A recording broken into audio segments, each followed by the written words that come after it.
आज एक बहुत ही ऐतिहासिक दिवस है। जवाहरलाल नेहरू पोर्ट अथॉरिटी पर, जेएनपीए पर देश का सबसे बड़ा कंटेनर कार्गो का टर्मिनल आज उद्घाटित हुआ है।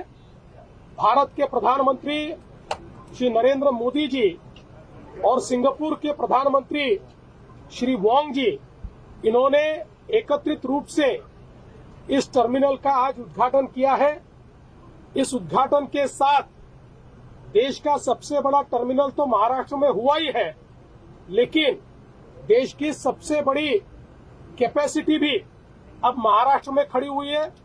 इससे पहले गुजरात नंबर 1 पर था, 8.2 मिलियन टीयू उनकी कैपेसिटी थी। अब महाराष्ट्र की कैपेसिटी 10 मिलियन टीयू हो गई है। तो देश में नंबर 1 पर महाराष्ट्र आया है। और अब जैसे ही वाढवण का पोर्ट हम पूरा करेंगे तो अगले 100 साल तक दुनिया के देश के हमारे मैरीटाइम व्यापार में, हमारे सागरी व्यापार में महाराष्ट्र नंबर 1 रहेगा और देश का और दुनिया के व्यापार में एक महत्वपूर्ण भूमिका ये महाराष्ट्र की रहने वाली है। मुझे इस बात की खुशी है, प्रधानमंत्री जी ने ही इस टर्मिनल का भूमि पूजन किया था और आज उन्हीं के हाथों से इसका उद्घाटन हुआ है। और इसके कारण सागरी व्यापार में महाराष्ट्र बहुत बड़े पैमाने पर आगे जाएगा। महाराष्ट्र की और देश की अर्थव्यवस्था को इसका एक बहुत बड़ा फायदा मिलने वाला है। इसलिए प्रधानमंत्री जी का मैं आभार व्यक्त करता हूं। जेएनपीए और पोर्ट ऑफ सिंगापुर अथॉरिटी जो है पीएसए इंडिया, इन्होंने मिलकर इसको तैयार किया है। पीएसए का ये पोर्ट है और मेरा विश्वास है कि इसके कारण हमारी एफिशिएंसी बहुत बड़े पैमाने पर बढ़ने वाली है। कल भारत की जीएसटी काउंसिल ने जीएसटी में जो सेकंड जनरेशन रिफॉर्म्स किए हैं उसके लिए प्रधानमंत्री श्री नरेंद्र मोदी जी का मैं आभार व्यक्त करता हूं और जीएसटी काउंसिल को बहुत बहुत बधाई देता हूं। जिस समय जीएसटी का कानून आया तो लोग कहते थे नुकसान होगा, देश में एक टैक्स नहीं हो सकता।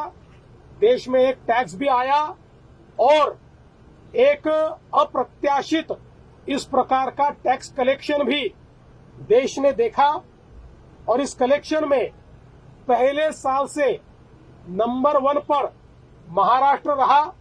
तब से लेकर आज तक इस महीने का भी जो कलेक्शन आया है उसमें महाराष्ट्र ही नंबर 1 पर है। और अब आवश्यकता थी सेकंड जनरेशन रिफॉर्म्स की। प्रधानमंत्री जी ने बहुत हिम्मत के साथ देश को सेकंड जनरेशन रिफॉर्म्स दिए हैं। इसके कारण कंज्यूमर पर जो टैक्स का बर्डन है वो कम हो रहा है। इसके कारण चीजें सस्ती होगी, इसके कारण व्यापार बढ़ेगा, उसके कारण डिमांड बढ़ेगी, उसके कारण प्रोडक्शन बढ़ेगा, उसके कारण रोजगार बढ़ेगा और देश के अर्थतंत्र को एक नया बूस्ट ये सेकंड जनरेशन रिफॉर्म्स देने वाले हैं। और इतिहास में ऐसा बहुत कम देखा गया है कि इनडायरेक्ट टैक्सेस को इस तरीके से कम किया जाना, ये अप्रत्याशित है। लेकिन मोदी जी इस प्रकार के निर्णय लेते हैं और देश को आगे ले जाते हैं। तो मैं ऐसा मानता हूं कि एक बहुत महत्वपूर्ण निर्णय लिया गया है और मुझे इस बात की खुशी है कि महाराष्ट्र की सरकार ने ये जो रिफॉर्म्स है इनको पूरे तरीके से सपोर्ट किया और हमने वहां पर भूमिका रखी कि महाराष्ट्र इसका पूर्ण समर्थन करता है और देश के विकास में, देश के प्रगति में महाराष्ट्र अपनी भागीदारी हमेशा रखेगा, रिफॉर्म्स में भी अपनी भागीदारी रखेगा।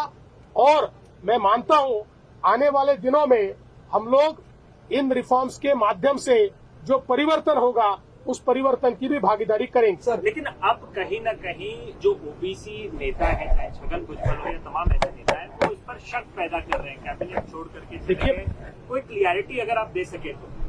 कोई कैबिनेट छोड़कर गया नहीं, सारे कैबिनेट में है और सभी ओबीसी नेताओं को हमने स्पष्ट किया है हमने जो जीआर निकाला उसका ओबीसी पर कोई असर नहीं है। हमने सबको ओबीसी में डाल दो इस मांग को स्वीकारा नहीं है। हमने जिनके पास वैलिड एविडेंस है उन्हीं को ओबीसी में आने का हम लोगों ने एक जरिया तैयार किया है। और सबसे बड़ी बात यह है कि राष्ट्रीय ओबीसी महासंघ ने हमारे जीआर को पूरा इंटरप्रेट करने के बाद ये कहा है कि इससे ओबीसी के ऊपर कोई असर होता नहीं है। उन्होंने इसके ऊपर अपनी भूमिका स्पष्ट की है। भुजबल साहब से भी मेरी चर्चा हुई है, मैंने उनको भी यह समझाया है और मुझे लगता है कि सारे ओबीसी नेता इसको मान्यता देंगे।